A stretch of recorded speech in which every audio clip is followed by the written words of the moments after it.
Dela writes, my MVVs, welcome. Families overseas are rumored to have joined Ebony to blast the monarch. Like, not that Ebony is blasting her husband. You know that that is not something that is even, what do you call it? Is it even something that they can do? No, they can only cry.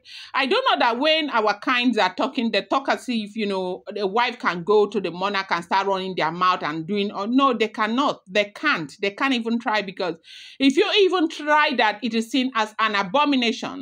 The great lion is seen as the only living deity, and so there are certain boundaries that you cannot cross when it comes to dealing with him. It doesn't matter whether you are the wife or not. Welcome back to my channel. It's your girl Dela Ram. I bring you fresh and spicy just from the cells still on the royals. How are you guys doing? I appreciate you so much. I love your show. I do well, my people. If you're yet to subscribe, kindly go ahead and hit that subscribe button, and do not forget to turn on the notification bell, and do not forget to give this video a thumbs up. I appreciate you guys from the depth of my heart. A show, Adukwe, my people. Thank you so much. As we are hearing what is going on, you know, with everything that is going on, they said after the jewel stormed the palace to, you know, give Ebony a warning. A lot of people, that is Ebony's people, could not even take it, and right now they are revolting against her. And those ones in, the Dice parents have put their mouth saying all sort of stuff that she has no right to leave her place and come to their own place. Ebony is an Amanison, and besides, she ought to have known that Ebony was betrothed to the monarch, okay? Ebony was actually betrothed to the monarch. Ebony is the wife of the monarch, that she has no right whatsoever to do whatever it is that she thinks she is doing. She has no right, and not in anywhere, and not in Ife. So one of them, who happens to be friends to Ebony, Barrister Tenny, had been in the palace when they said Ebony had collapsed due to, you know, blood pressure, right? And, you know, this whole thing happened close to, during the period where she started celebrating her son's birthday, before they even went for the Thanksgiving. She had even come back from the hospital before they went for that Thanksgiving. I think, yes, that is it.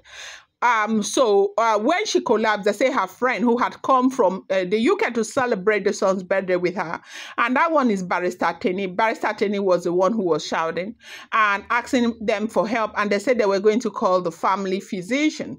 And when they called the family physician, he said he was on his way when they quickly rushed Ebony to the hospital. And right there in the hospital, that was where they said she's probably expecting another baby, and her blood pressure is going high and all of that.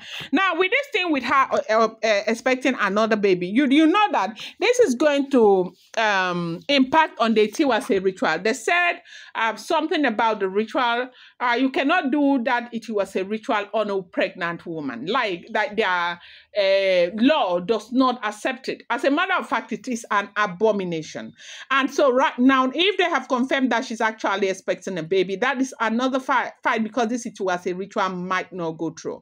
But a lot of people are saying it doesn't matter how, you know, they manipulate the situation and what they get to say, that at the end of the day, Nami has always won, and Nami will continue to win.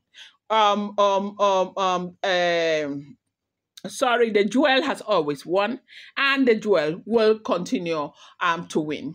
Now, as we are hearing what is going on, it's this Tenny that carried the load on her head, like, you know, as a gala, and she's attacking, throwing attacks on the jewel, that the jewel has no right whatsoever, that she feels like she is something that she is not, that the jewel is the one who is pumping fire and pumping everything, that you call yourself a child of God, and everything you do is to sit back. That one of the major reasons why the jewel has not returned back into the palace is the fact that the jewel does not want to have anything to do with Ebony. That if other Oloris were there in the palace and Ebony was not there, the jewel probably would have returned back from the palace, but into the palace. But a lot of people are saying that that is not a fact. That, of course, we do know that the Ofarende ritual is there, and we also do know that they are preparing a place for her. The one thing that is certain right now, the jewel doesn't even have a place in the palace. Yes, she doesn't. And that is why they are preparing that place they are preparing for her. But this one is saying that she calls herself a child of God. She is very manipulative, that she is the one who is pushing, you know, the great lion to excommunicating, you know, Ebony, because that's exactly, she calls it to as a excommunication, and that it is the jewel who is pushing the great lion to do that. But meanwhile, the great lion himself knows that, knows that a relationship between the jewel and Ebony, knows that Ebony does not want to use her eyes like this to see the jewel, knows that Ebony's greatest conquest is the jewel, and knows that she feels like if she conquers the jewel and pushes the jewel out, her life will be okay. And, you know, that is it. The thing is that the jewel has never ever been in a position to fight Ebony. The jewel has never wanted to fight Ebony. The jewel could care less whether Ebony exists or not. One of the major problems that Ebony is dealing with is that she is the one who is always fighting the jewel. That is if the information that we are getting is correct too, right? I want you to always have this in mind, okay? She is the one who is always fighting the jewel. She has fought the jewel. She started that fight right after the jewel, you know, got married to the great lion. She was fighting the entire time, but unfortunately, the jewel did not know that she was fighting. She quietly crawled her way into, you know, the whole scene, and the manipulation started to a point where the great lion started H18, you know, the jewel, to a point where they couldn't even see eye to eye again, to a point where the jewel got frustrated and how the jewel left, okay? And now, when the things got better between the jewel and the great lion, Ebony is not happy. Now, this Tenny has gone to carry this thing like gala on her head.